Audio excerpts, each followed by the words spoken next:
มาเบิ่งมันปลูกมันแซงยังไง อีลอก ปลูกไว้กินเองมานี่ไม่ต้องไปหาเอายากเนาะไม่ต้องไปหานกคู่มุ่นยากแล้วมานี่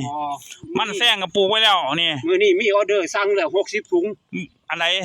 อีลอกสั่งอีลอกบ่ป้าโธ่60ถุงถุงจักบาทถุงละ20 บาทแบบว่าเป็นกำบ่หรือว่าจังแบบไหนเป็นสุกแล้วโอ้แกงเรียบร้อยแล้วแกงใส่ไข่มดแดงเรียบร้อยแล้วตัวนี้ไปเอานอมาปลูกเลยเอานอมาปลูกโอ้เขาท่าใส่บางนอมาดูมันเป็นไรใหญ่ๆนี่บอกเอาวันนี้นะหักโอ้หักเอาไว้นี่เนาะเขาบ่ได้เอาสุดเอาจงไว้ครึ่งนึงเพื่อให้เป็นพันธุ์อยู่ในหั่นเขาหักเอาแต่ขนาดสั้นๆซ้ำนี่ก็พ่อเนาะนี่ก็พ่อเหลือนี่ก็คือว่าสมไว้คือเก่ามันสิยาวขนาดนี้แต่ละต้นหัวเหี่ยวโอ้เอาครึ่งเดียวนี่หัวอีหลอกเนาะนี่หัวอีหลอกนี่หัวอีหลอกมันสิเป็นแบบนี้ปลูกแล้วปีนึง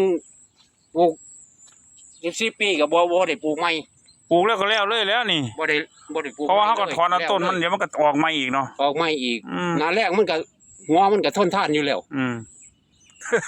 เขาท่าเนาะนี่แหละปลูกพืชแบบใหม่ปลูกแบบผสมผสานเบิ่งเนาะนี่ก็ปลูกพริกไว้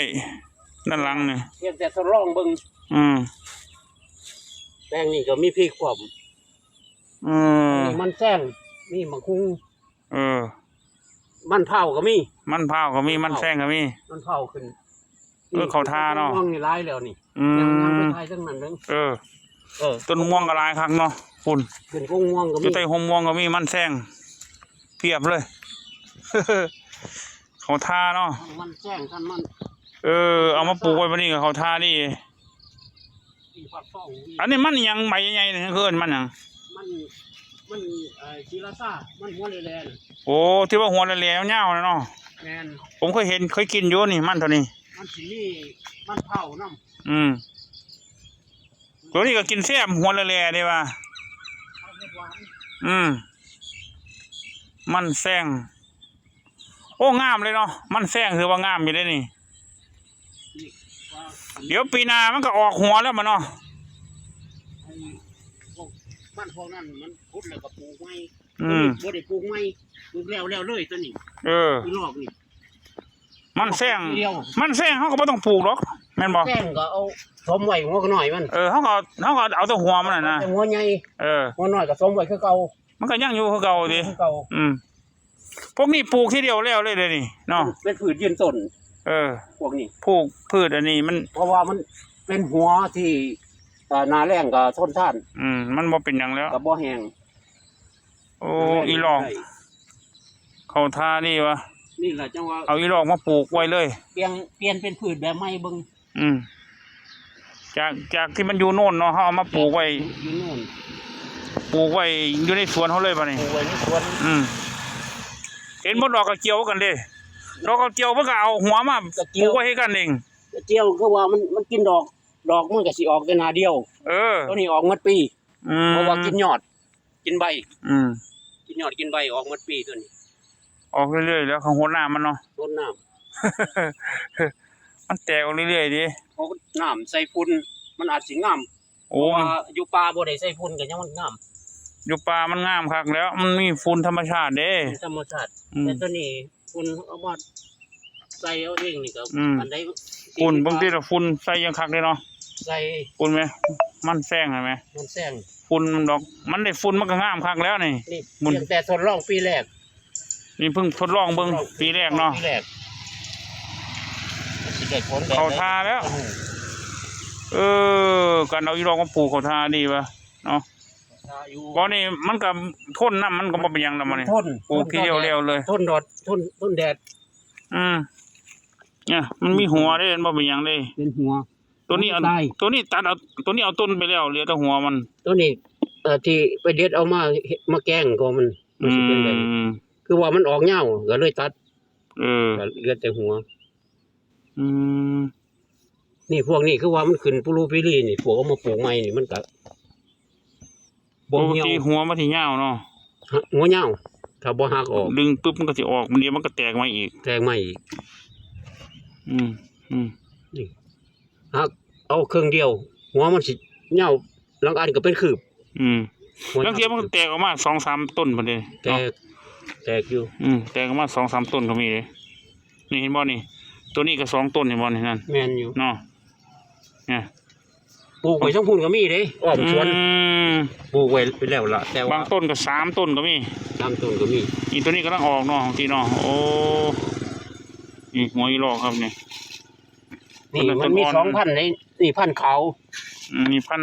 ขาวกับพันแดง นั่นนี่พันธุ์แดงนี่ 2,000อีหลอก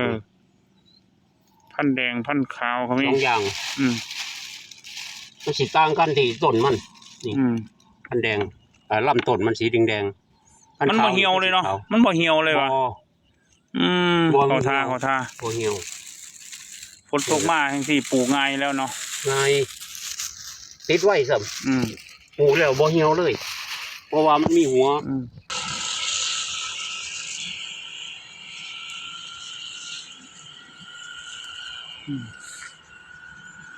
ปลูกไว้กิน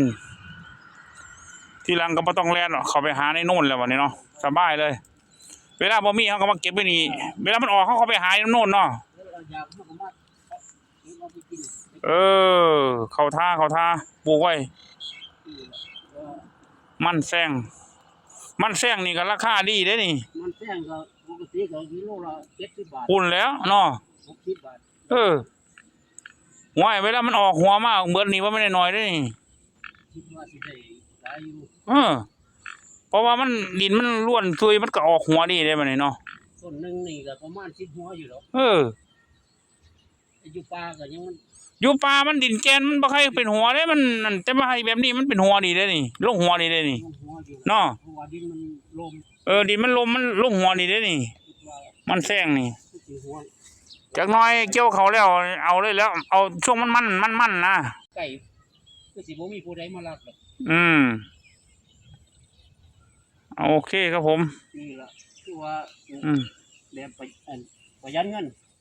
แต่ว่านี่รายได้ก็สิได้หลายได้น้อยก็บ่ฮู้แต่ตรวจสอบเบิ่ง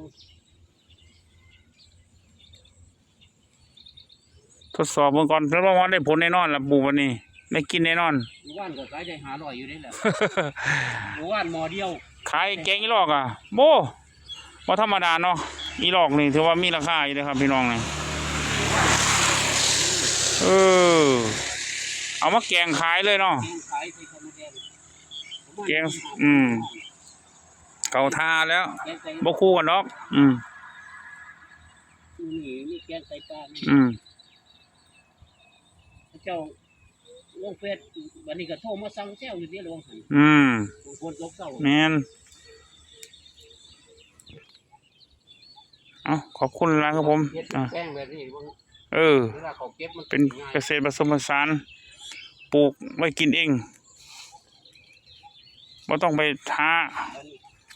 ซื้อเขานะ คือแป้ง อีหลอกกับมันแซงนะตัวนี้อยู่ในป่ามาแล้วนี่ต้องไปหาเอามาแต่บันนี้ปลูกแล้วก็ไม่ต้องไปหาแล้วมันเนาะสบายเลยบันนี้ ปลูกไว้สวน ปลูกไว้สวนเลยเขาท่า